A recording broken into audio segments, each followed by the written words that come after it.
My job right here is to become this horse's leader.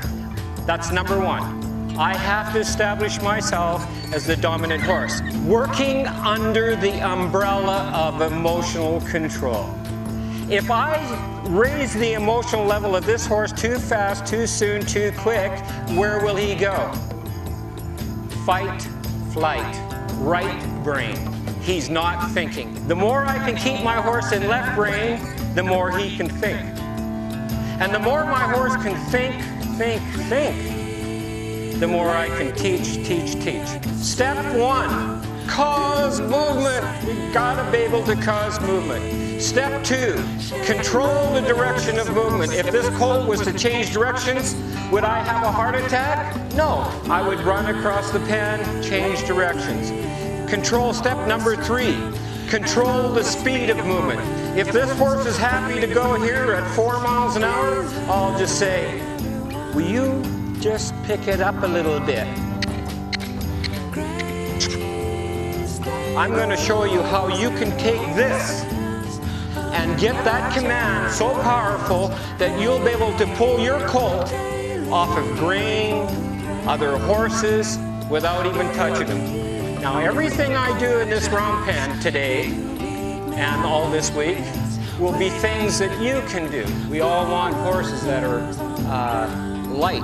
If we can't work on ourselves by slowing down, moving in a rhythm around our horses, and getting lighter within ourselves, we can't expect it from the horse.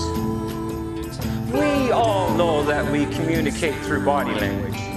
They watch everything that we do with the accuracy of survival. They really, truly do. Because you know what? Horses are into awareness. They have to be. They have not lost their survival instincts just because we got them in our backyard. I don't want the horse to be afraid of the whip. I want the horse to have respect for the whip, though. Okay? So I'm just going to start touching the horse with the whip with it in my hand here like this. Submissive of body, submissive of mind. And that's really true. You know, a horse is not going to put his ears forward and say he's happy if he's not.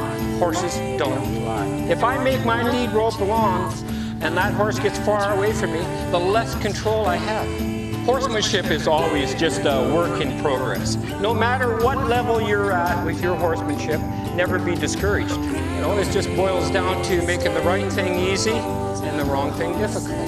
It's when we stop accepting information. It's when we stop searching and looking and discussing and seeing what other horse people do that we know we're not getting any better. We're at the end. We're really working on how light we can become. Lower the head, put the rope over. See, this is all in preparation for a bridle and following a feel.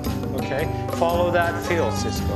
And as he comes around, back off. See how light, and call your horse to you.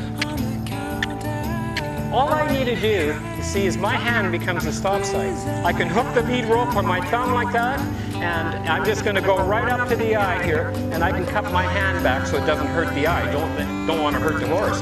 But see, that's a stop sign. See how that works? Do you know what control will do for me and will do for you? It builds your confidence, especially above the horse here where I'm going to be. That's where this horse is having some trouble, so I definitely want to work here. Step away from the shoulder, put a little bit of pressure on the hindquarters to bring the head to me. All right?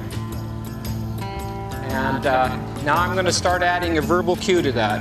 All right? So here's the verbal cue now. And as I go, as I step back, as I come forward, as I step back.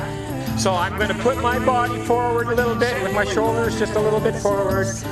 Now, if you find that your horse is getting a little close, just do this with your elbow.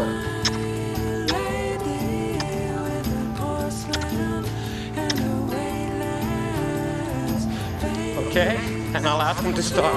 And back up. Whatever a horse is feeling mentally and emotionally, he's going to express that through his body. And I'm trying to rise with that outside leg. If he falls in, I'm just going to open the door on this side with my leg and push him back on the rail with my inside leg. Both with my leg, soften your rib, and shape your body up to the circumference of the circle that I'm doing. lower your head and neck off my hand.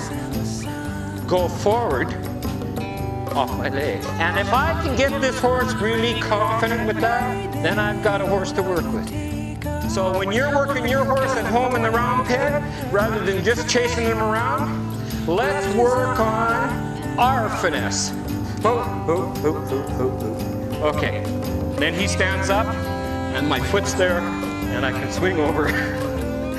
Just a little trick. I'm supposed to be able to do that and do this.